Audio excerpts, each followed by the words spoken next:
Yes, y'all. That's eMC. Tracks off of their new album, The Tonight Show, which is out now. And we've got Masta Ace and Wordsworth on the phone right now. What's up, guys? What's going on? What's happening? Chilling. Just enjoying these joints off the new album. It's banging. I really I'm liking it. I'm feeling the tunes. We appreciate it, man. Definitely, just, help spread the word for us. We need more people to know about it. Yeah, definitely. That's what I feel about, this kind of music that's like the really good message music in hip-hop, stuff that has quality and stuff like that. It doesn't seem to get as much traction as these flashy, gimmick-type videos that are going on and really that just annoying music that seems to get a lot of play, you know what I mean? This kind of music doesn't seem to get enough traction, so I love getting an opportunity to play your music and getting a chance to talk with you guys here on the show and talk about the new album and let everybody know what it's about.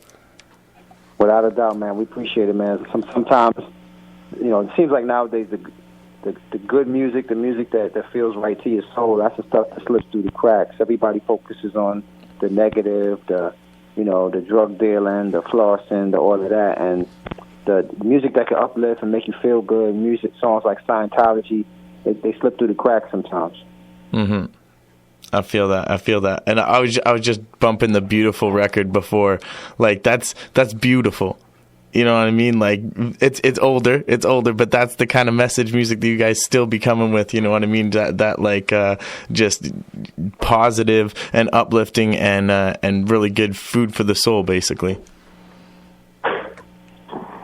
Yeah, I think it's just something that we take pride in, and it's part of the integrity of the culture to make sure that there's something being said and people can enjoy it at the same time. So it's just it goes hand in hand together when we're making the album. That's what's up, man. I like that. And you guys are always pushing the bar further and stepping it up and forcing other people to step up. I was checking out this little write-up for you guys on Hip Hop DX, and Masta Ace, you'd said basically a lot of our peers are going to have to be forced to step their game up. This is more than just rappity rap. If you can kind of elaborate on that a little bit and tell me what you mean by getting other MCs to step it up and more than just rappity rap. Well, the reason I said that is because I just feel like we have a cohesive album. That's like that's what people kind of lose touch with a little bit. Everybody's just putting together a bunch of songs that they did in the studio with a bunch of features. There's no real rhyme or reason to any of it. They like the beat, so they did a verse to it, and then they call two other rappers in to spit verses, and now they're shooting a video. And we all come from the era of braggadocious rhymes and talking about being the best and nobody's hotter than me and taking all MCs out and all of that. Like, we've all come from that school of thought, but, we've elevated to making songs now, and I think you've probably heard us say in a million different ways how we're the best rapper, but now it's time to actually put songs together. Now it's time to actually entertain people for 60 minutes of listening to an album from beginning to end, with skits, with songs that connect to skits, and with lyricism and storytelling. And I feel like we did all of that on this record, and maybe some of our peers will listen to this album and feel like let's go a step further with it. Let's just not rap about being dope. Let's do something more, and that'll elevate the game, we hope.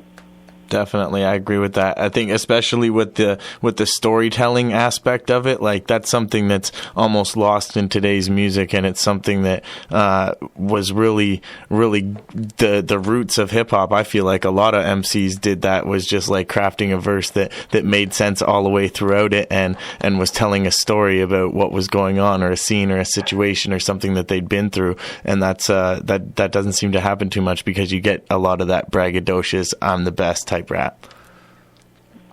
You're right.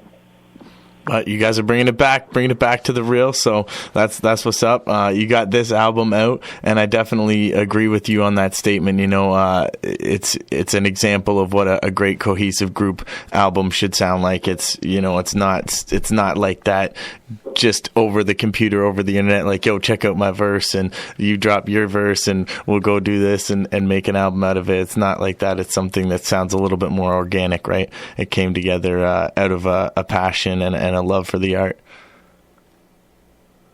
We definitely have that. You know, all of us do. We've traveled around the world since 2001 together. We've seen many countries around the world, and we get in front of these fans that really appreciate this music at the same level that we do, that know the words to these songs, that know they know the skits, the interludes, they know the album cuts as well as the singles, and they come out to the shows, man, and they pack these shows out, and that's why, you know, we continue to do what we do because of those fans.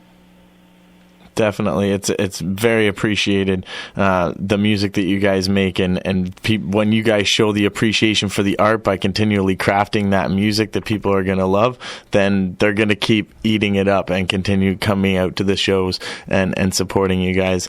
I know always I continue seeing you guys touring out in Europe. What's it like out there touring in that kind of area with the music that you guys make? Yeah, Europe is a different diverse place. So it's more accepting of pretty much any music that you put out. They just enjoy the fact that it's good music. They don't judge about the commercial appeal aspect to it. They don't judge it on the fact that this one is promoted more than this one. They just judge it off if it sounds good and it has some substance to it. They're gonna rock out with it. So we go over there pretty often because they enjoy what we do. Word up. And you guys, whereabouts are you at now? You're all back home? I'm in New Jersey. Jersey? Yeah, I'm in Florida. And Stricklin's gonna be jumping on in a minute. He's in Milwaukee. Word. This is crazy. We got all over the country. Yeah, if you look at the Triple Threat video that we put out, it's 3 perspectives of us all over the country, and so check out the Triple Threat video featuring Power Malu, and you'll see us in our 3 different cities. I definitely will. I'm going to type that in right now, and I'm going to check it out after. That's dope. Triple Threat. What's that like when you guys are getting together to work on new music and getting the album together? Do you guys meet up in the studios? Do you guys have a specific place that you go to record, or how does that all come together when you're in the process of making something like The Tonight Show? I'm gonna let Words get that last one together. Yeah, sometimes we do meet up and go to New York, and usually that's what happens when it's towards the end of the album, but we usually demo stuff in our own homes because we all have like little setups in the studio at our houses. So we'll record it, get a demo going on, email it to the next person, sort of like a little merry-go-round with it, and then we fly to New York to execute the entire thing. That's dope. I like that. It's good to have a microphone right on hand. Sorry about that, man. I was like, is something come off the air here? I'm like, what? Sorry about that. Let's freak out a little bit. Yeah. What? We good now. So we got Stricklin on now. Yo. What up? Not too much. Just chilling. How's it going? All good up this way, brother. Word up. You're in Milwaukee, right? Yes, sir. Yes, sir. Holding it down. That's what's up. Loving the new album. I was talking to the boys, just letting them know, really appreciate the fact that you guys are still making that quality music and putting it out strong. So I'm going to keep spinning it out here for sure. That's what's up. Thanks, man. We appreciate it. Hard work pays off. It's been a while since we put a full-length album out. EP came out last year, but full-length we haven't put out in about 6-7 years. So it was well worth the wait. I like the product. That's dope. Yes, it's definitely worth the wait. You know what I mean? People, I'm sure, were eager to get it, and then once it finally got out, it's out here, and now we just got to let these people know. Go and cop that. The best place to get it, all that good stuff. Check out the videos, eMC online. But I want to talk to you a little bit. I got listening to one of your interviews that you guys had on Juan Epstein podcast with Peter Rosenberg and Cypher Sounds, and just listening about, you know, the early stories of eMC. Like, how did you guys all come together? I know you covered it on that interview, and I can tell my listeners definitely go and check that out. But if you can, just let them know a little bit how it all came together. You guys formed this group. Well, it kind of started when I was working on my album Disposable Arts back in 2001. I asked Strick and I asked Words to feature on songs on that album, which they did.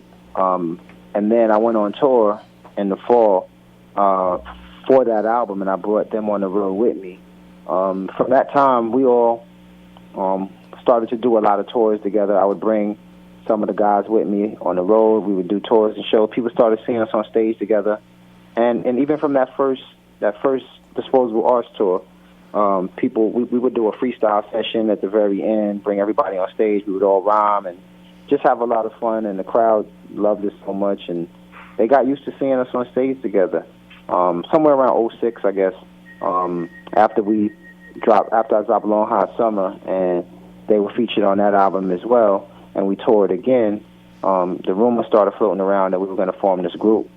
It wasn't something that we had even thought about, but that little rumor on the internet was what made us try to explore it. We did one song and just threw it out for free, and that song got such a reaction that we decided to go in the studio and make a full-length album, and that was this album was called The Show. Came out in 2008. And that was the beginnings of eMC, and now you guys have come together to form this one, which is The Tonight Show, right? Exactly. The Tonight Show is the new album, just dropped this past May, and we the first album there was 4 of us in the group. Now there's 3 of us, but we're just as excited, and we feel like the music is just as strong, if not stronger, than the first album. We're just only 3 of us, and we just out here promoting that record. We're about to do a bunch of tours, just promoting that record and letting people know about it. Word up. You speak on tours. Where is some of the places that you guys got coming up, like your plans for the next couple months or so in the world? Whereabouts are you guys headed? This is Strick. We're going to be in New York City on July 26th at the Rocksteady event in Central Park. It's going to be us, Houdini, and Big Daddy Kane, so I'm looking forward to that. Stateside. And then we just came back from Brazil a couple months ago, and we're going to try to touch a couple more cities down in South America, maybe in September, October. Nothing official yet, but that's what we're working on. And in late November, early December, we got a European tour that's being booked.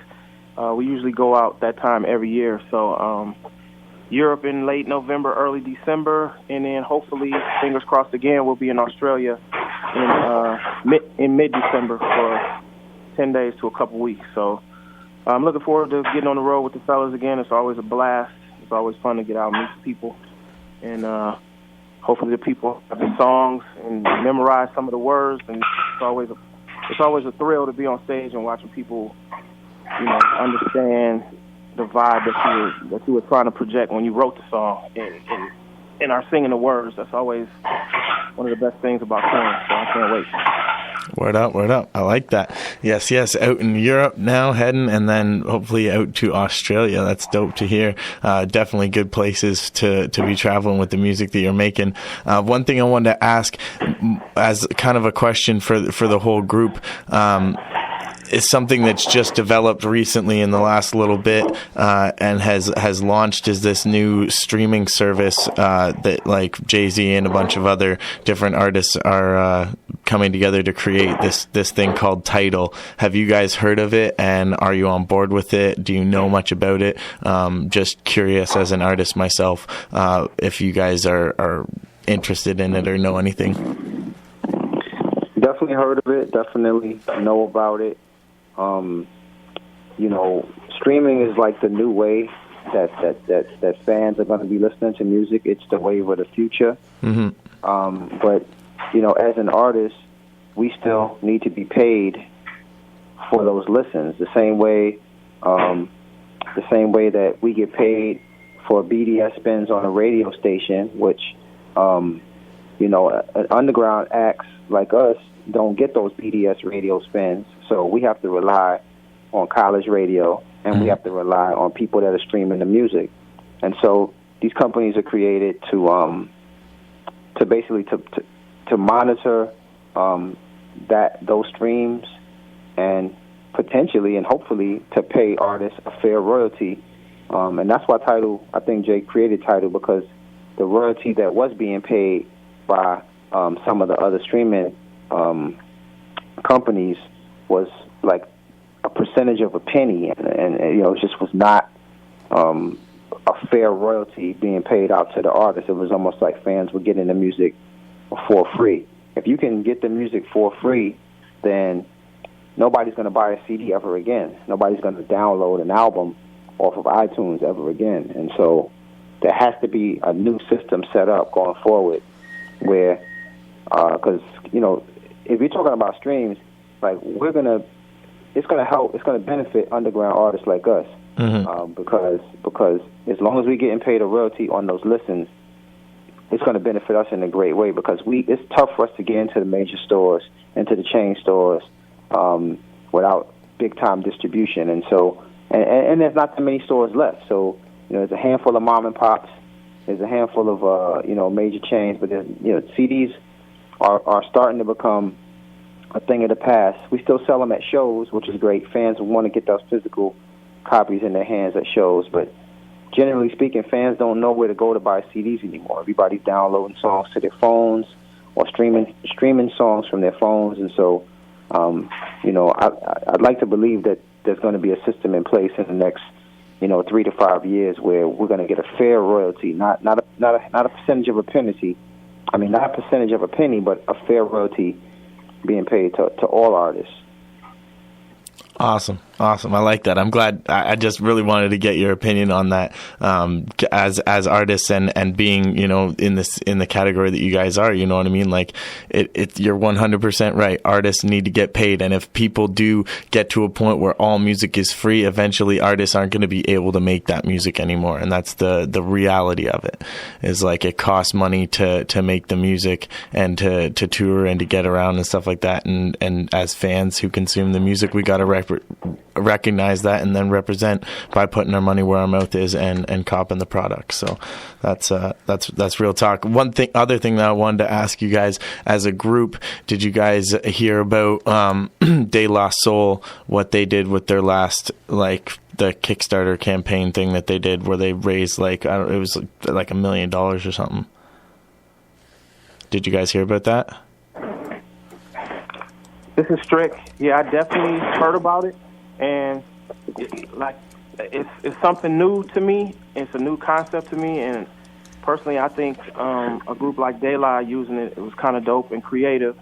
They have put out so much good music in the past that I would feel comfortable as a fan of their music, contributing to any way possible, getting new music from them. So I think a group like that using it to, help put out new music is great, because I just want to hear a new De La album, you know what I'm saying? And because of, the internet and how fast things are and people getting stuff for free, it's hard for record labels, for them to sign to record labels and put albums out, I guess. So this is a way for them to independently make the music that they want to make and direct to consumer the product. So I'm all about it. I'm all for it. I thought it was dope, creative. I thought they took kind of a risk doing it because, you know, it could be looked at. Other people may look at this Kickstarter thing as something bad. I don't know, but well, they I don't did. think all artists can do it. I may be wrong on that, but yeah, it's not for everybody. Mm-hmm. Yeah. I don't think, like Ace said, it's not for. I don't think everybody can do it. But De La Soul, I think it was perfect timing and, you know, intuitive and risks. I like the risks that they took, and I'm glad it worked for them. You gotta have the right kind of cachet as a group or as an artist to really do this. You know, your fan base has to be significant. You can't be an artist that had a fan base, you know, 2 decades ago and haven't put anything out in 20 years and now try to start a Kickstarter because fans are not engaged with you like that. And so I just think, like, for them it was smart. There's groups out there, you know, Wu-Tang Clan could pull it off, you know, a Tribe Called Quest could pull it off. There's groups that could pull it off, and then there's groups and artists that just it wouldn't be the right move. I'm really curious to hear, like, the explanation behind that. Like, because, for instance, a group like yourself, I was just thinking, like, you know, is that something that you guys would ever consider doing? Maybe not now, but even in the future, like 5 years down the line, of just, like, asking the fans to fund the next project as opposed to putting out the project and then asking the fans to support it once it's out. I wouldn't consider it. We've actually mastered the art of funding an album ourselves without paying a whole lot of money, and like we have our own formula for how we are able to do that through trades, through favors, through a lot of different things. But very little money exchanged hands, and we have a brilliant album that we put out. And I think pretty much any artist out there with a little bit of motivation can do exactly what we did, because we have a brilliant album. We have great features on it. We got Stadex, we got, you know, Exhibit, we got Be Real from Cypress Hill on the album. We got Diamond D as a producer. I mean, the album, we got Russell Peters, comedian Russell Peters. We got Rosie Perez. We got Tony Rock on the album. Like,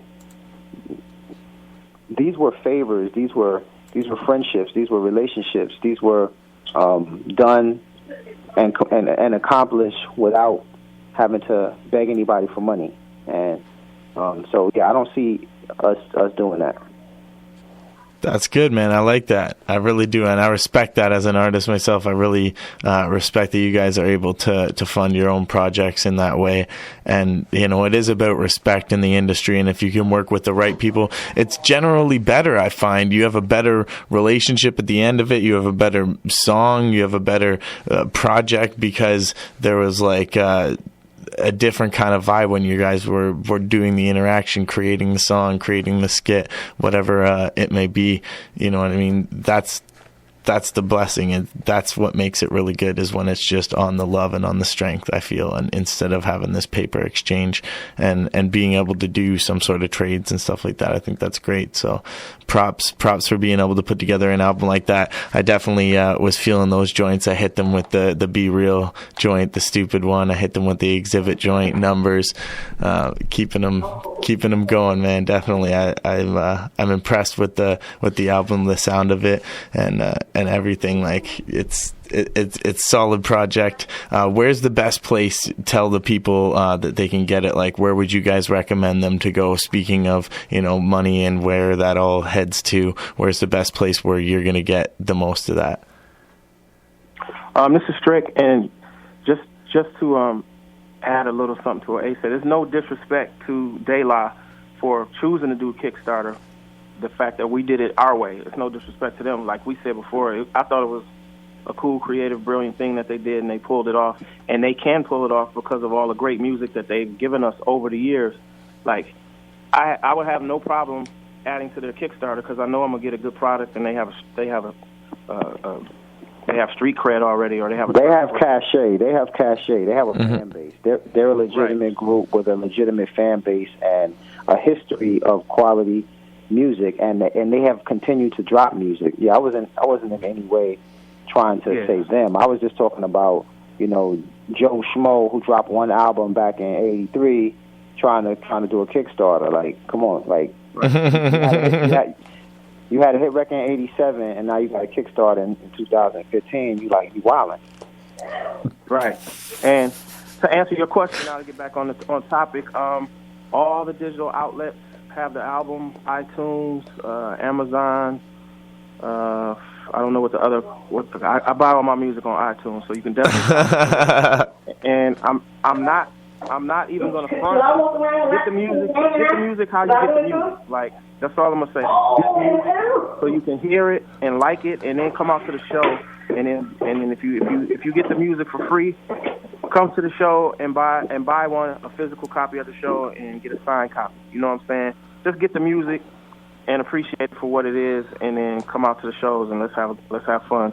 That's what's up. You can get the CDs at undergroundhiphop.com, as well as some of the major. We're in a few stores, so if you're lucky enough to have a store near you that sells CDs still, because we have Sony Red distributing us, we have popped up in a couple of keychains, and you can get the vinyl. We have a really nice collector's edition vinyl, which is like a blue marble kind of vinyl, and that's through hhv.de. So you get the vinyl there, you can get the CDs there, and all digital outlets. And Ace, what's the name of the store that we in-store in that's got the stage in the back and all that? The super dope new store. Oh, in Brooklyn, Rough Trade in Brooklyn? Yeah, Rough Trade. And there's another one somewhere else too, right? Yeah, those just like little mom and pops. There's mom and pops all around, man. Yeah. I'm sure it's a dope spot though. That's a dope spot. Where exactly are you guys at in Canada? I'm in Guelph, so we're about an hour from Toronto. Our biggest record store there is like Play to Record. They'd definitely be stocking your music, and some of the mom and pop shops around here. Like there's a chain called The Beat Goes On.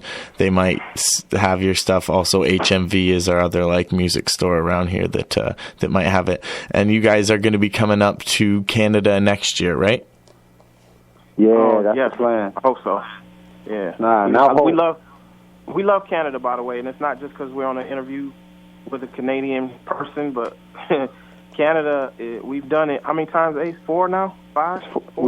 We did 3 in a row, 2012, 13, and 14, and we felt like we needed to take a break because it was like we might have did 2011 too, 11, 12, might have did 4 years in a row, but we just took a break this year, and we're coming back 2016. We'll be blessing Canada. After that snow melts, we'll be back out there. All right. Well, we'll definitely have to get you here in Guelph. I know big shout outs to Steph, who hooked this up and made it possible. She's always holding you guys down when you come out here, so we'll definitely have to talk with her and the Beat Binges and make that happen. Definitely. When the eMC does come, when we do come, Beat Binges, they will be the ones bringing us out. Word up. Shout outs to Steph and the whole crew out there for making this happen, getting you guys on the phone. I appreciate your time for talking about the album and also getting your insight on Tidal and the De La Soul thing. So much respects, guys. Much respects. I will link up with you ASAP when you guys come up to Canada. You got it, man. Can I give one more little plug? Plug away anything that you'd like, man. Okay, we have a website that we established. Ace, did you talk about it before I got on? Nope. All right, we got a website we established that's kind of in conjunction with promoting the album. It's called www.emcdatewithjimmy.com, and it's just a campaign that we started to kind of promote the album and try to get us an actual date on The Tonight Show with Jimmy Fallon and The Roots. So you can go to that website and read the mission statement. That kind of breaks it down for you, and then you can leave a message on the message board. We got our videos posted on there. We also have webisodes that we shot showing the behind the scenes of us trying to get this actual date with Jimmy and perform on The Tonight Show. So it's just something for fun that we're doing in conjunction with the album, being that the album is called The Tonight Show, and it's kind of like a fictitious day of us actually performing on it. So we just thought, what better way to promote the album than to actually try to get on the show. So I like it. The website again is www.emcdatewithjimmy.com, And just check it out every day, every other day, every week. Just stop in, check out what we're doing, leave a message on the message board every time you check in. Hashtag eMC Date with Jimmy on all your social media posts. And just join us on this journey, man, so we can get on the show. Yeah, man, I'm on the website right now leaving a comment. That's what's up. Yes, eMC Date with Jimmy. I'm going to encourage everybody listening to do the same. Go and check that out. Let's get them on Jimmy. Let's get them on Jimmy, The Tonight Show. We appreciate it, man. Word up. Much respect. So I'm going to keep playing y'all music here. I'm going to hit them right now with this triple threat. Let's go. All right, word up. Power Malu. Much respect, guys. Have a great night. Thanks, man. You too, bro. Peace.